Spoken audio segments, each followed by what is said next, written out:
हरियाणा कांग्रेस अध्यक्ष उदय भान से हमारे सहयोगी ओपी शर्मा ने खास बातचीत की, जिसमें उदय भान ने विधानसभा चुनाव को लेकर एक बार फिर ईवीएम हैक करने बदलने का आरोप लगाया है। इसी के साथ उदय भान ने दूसरे मुद्दों पर भी अपनी बात रखी। उन्होंने क्या कुछ कहा, आपको सुनाते हैं।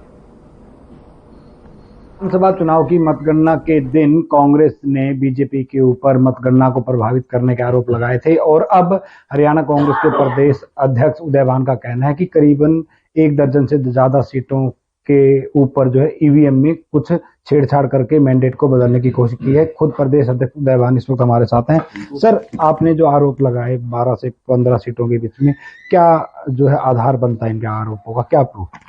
ये स्पष्ट है, ईवीएम हैक हुई है, ईवीएम का इस्तेमाल किया है। सरकार को ये जबरदस्ती ये मैंडेट छीना गया है।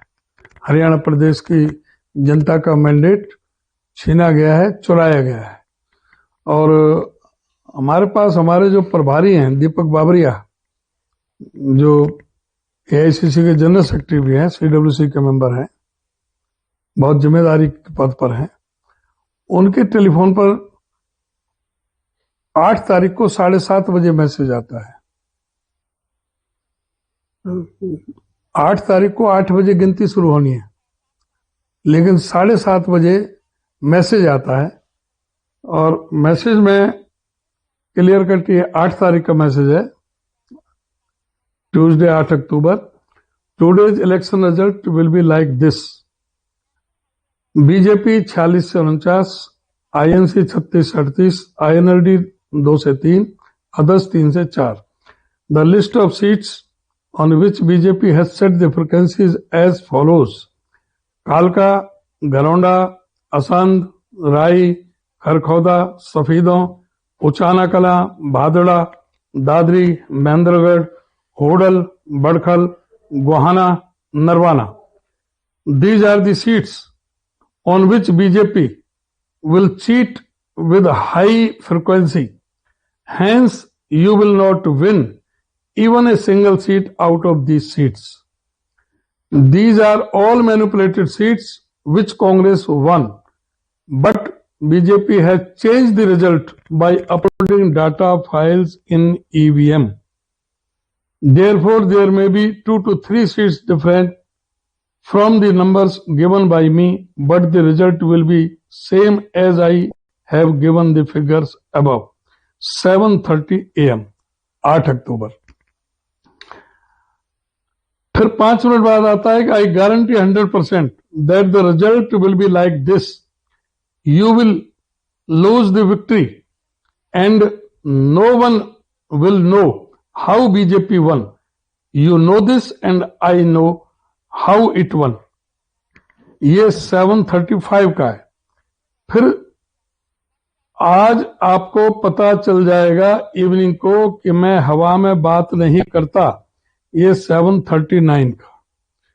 ये 8 बजे से गिनती शुरू होनी है, उससे पहले पहले ये मैसेज दीपक बाबरिया जी के पास आया।